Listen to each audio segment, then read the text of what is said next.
다 같이 신앙 고백하시겠습니다. 나는 전능하신 아버지 하나님, 천지의 창조주를 믿습니다. 나는 그의 유일하신 아들, 우리 주 예수 그리스도를 믿습니다.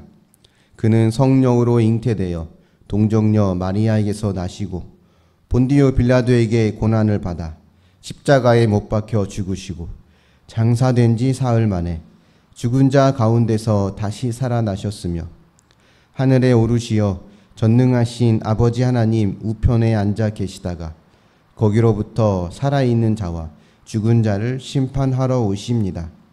나는 성령을 믿으며 거룩한 공교회와 성도의 교제와 죄를 용서받는 것과 몸의 부활과 영생을 믿습니다. 아멘. 출애굽기 21장 12절부터 27절입니다.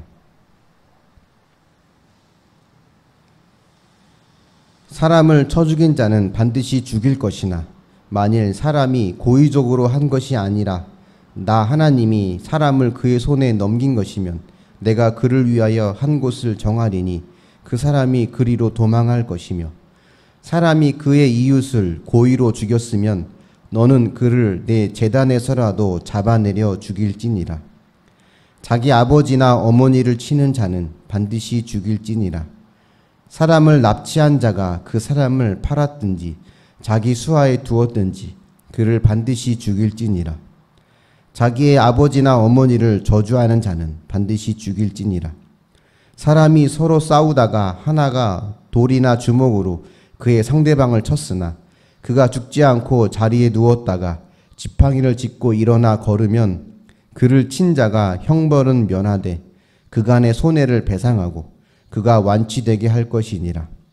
사람이 매로 그 남종이나 여종을 쳐서 당장에 죽으면 반드시 형벌을 받으려니와 그가 하루나 이틀을 연명하면 형벌을 면하리니 그는 상전의 재산임이라.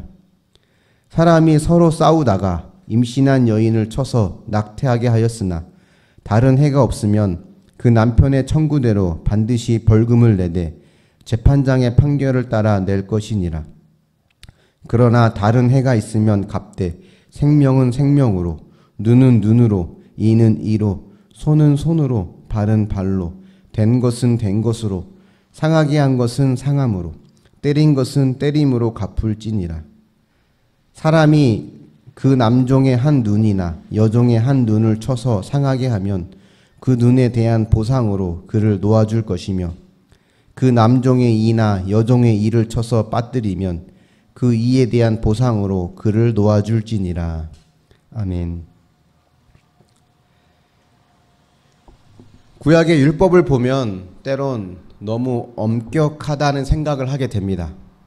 눈에는 눈, 이에는 이. 이 말은 당한 만큼 똑같이 갚아주라는 말의 뜻이잖아요.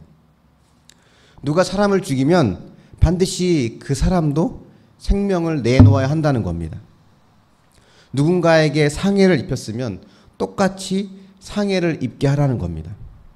뜨거운 곳에 데이게 했으면 그 사람도 데이게 하고 어딘가를 상하게 했으면 거기를 똑같이 상하게 하고 때린 것은 때림으로 갚으라고 말을 합니다. 예수님께서 하신 말씀처럼 왼뺨을 맞으면 오른뺨을 대라. 겉옷을 달라고 하면 속옷까지 내어주라. 이렇게 되어 있어야 왠지 더 은혜롭고 율법다워 보입니다. 똑같이 갚아주라 이 말이 과연 성경적일까요? 이게 과연 율법에 합당한 말일까요? 우리가 이렇게 때로는 너무 엄격해 보이는 율법의 내용을 자세히 보면 이 안에는 감추어진 하나님의 은혜가 있다는 것을 알 수 있습니다. 눈에는 눈, 이에는 이라는 말은 받은 만큼 철저히 갚아주라는 뜻이 아닙니다. 네가 당한 것 이상으로 보복하지 말라는 뜻입니다. 보통 대부분의 사람들은 내가 받은 것만큼 보복하는 것으로 그치지 않아요. 내가 한 대 맞으면 나는 2대, 3대를 때려야 직성이 풀립니다. 누군가에게 사기를 당해서 금전적인 손해를 입으면 잠을 못 자고 설치다가 당장 달려가 죽이고 싶은 마음이 사실 우리의 마음이죠. 율법은 손해를 입은 것 그 이상의 보복은 하지 말라는 거예요. 그런 의미로 눈에는 눈, 이에는 이라고 합니다.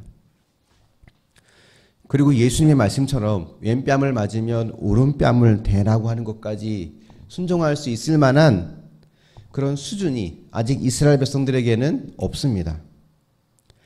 그들이 당한 것 이상으로 보복하지 않고 그 선에서 멈추는 것조차도 그들에게는 좀 버거운 수준인 거죠. 또 이 엄격해 보이는 율법을 자세히 보면 이런 은혜가 있다는 것을 알 수 있는데요. 고의로 사람을 죽인 것이 아닌 경우에는 이 눈에는 눈, 이에는 이가 적용되지 않습니다. 그가 도망갈 수 있는 곳을 정해서 그의 목숨을 지켜주시는 거죠. 그를 안전하게 보호해 주십니다. 또한 임신한 여인을 가해한 것, 임신한 여인에 대한 처벌, 임신한 여인을 낙태하게 만든 자에 대한 처벌에서 알 수 있는 것처럼 이 율법은 약한 자, 약자를 위한 내용이 많이 있습니다. 또 이 엄격해 보이는 율법 속에 감춰져 있는 은혜는 이 외에도 이 율법 안에는 우리를 구원하시려고 하는 하나님의 마음이 있다는 것입니다. 여러분, 죄의 삭은 사망이죠. 그 말은 죄의 대가는 생명을 내어놓아야 한다는 겁니다. 이것은 꼭 살인죄만을 의미하지 않습니다.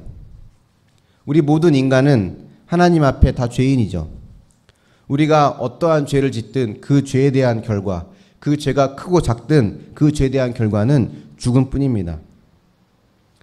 이런 죽을 수밖에 없는 우리를 살리시기 위해서 예수님이 자신의 생명을 내어놓으셨어요. 이 눈에는 눈, 이에는 이라고 하는 율법의 원리 안에서 주님은 우리의 생명을 대신하기 위해 자신의 생명을 내어주신 겁니다. 즉 하나님께서 율법에 눈에는 눈, 이에는 이라고 하는 원리를 포함시키신 것은 훗날 우리를 위해 대신 생명을 주시는 예수님의 희생이 율법 안에서 완전한 효력을 발휘하게 하기 위함이라는 겁니다. 그래서 이 율법 안에는 엄격해 보이지만 하나님의 은혜가 감춰져 있는 겁니다. 눈에는 눈, 이에는 이가 아니었다면 주님의 그 희생의 죽음은 우리에게 적용될 수 없는 거죠. 이렇게 우리가 얼마나 큰 사랑을 받은 사람인지, 우리가 얼마나 큰 은혜를 받고 있는지를 안다면 우리는 그 주님을 사랑하지 않을 수 없습니다. 그 주님의 사랑을 경험할수록 우리는 그 율법을 뛰어넘는 사랑을 실천할 수 있게 돼요. 율법에서는 당한 것 이상으로 갚아주지 말라고 했지만 우리가 그 주님의 사랑을 더 깊이 알면 알수록 그때는 그 율법을 넘어서 왼뺨을 때린 자에게 오른뺨을 댈 수 있게 된다는 겁니다. 근데 사랑을 알지 못하면요, 사랑을 경험하지 못하면 우리는 옳고 그름에 빠지기 쉽습니다. 내가 옳고 넌 틀리다의 그 함정에 빠져서 하나님의 사랑을 느끼지도 못하고 나누지도 못하는 거죠. 사랑은 허다한 허물을 덮는다고 합니다. 여러분의 받은 사랑이 얼마나 크고 위대한 사랑인지를 되새기며 나의 왼뺨을 때린 자에게 오른뺨까지 될 수 있는 이 율법의 조항을 뛰어넘는 진정한 사랑의 사람으로 세워져 갈 수 있기를 예수님의 이름으로 축원합니다. 묵상해 보십시오.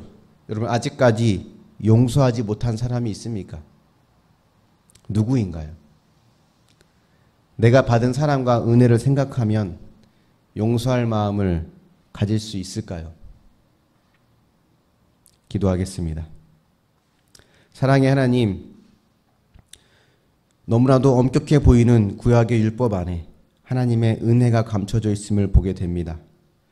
우리를 구원하시려는 하나님의 계획이 그 안에 있음을 봅니다. 하나님, 우리가 얼마나 큰 사랑과 은혜를 받고 있는지를 경험하게 하여 주시옵소서. 그 사랑을 머리로만 아는 것이 아니라 내 마음으로 느끼게 하여 주시옵소서. 그래서 옳고 그름을 떠나 나의 왼뺨을 때린 자에게 오른뺨까지 될 수 있는 율법과 세상으로는 이해할 수 없는 그 사랑의 사람이 될 수 있도록 인도하여 주시길 원합니다. 사랑은 허다한 허물을 덮는다고 했는데 내가 이 사랑을 깨달아 용서하지 못할 사람이 없음을 고백합니다.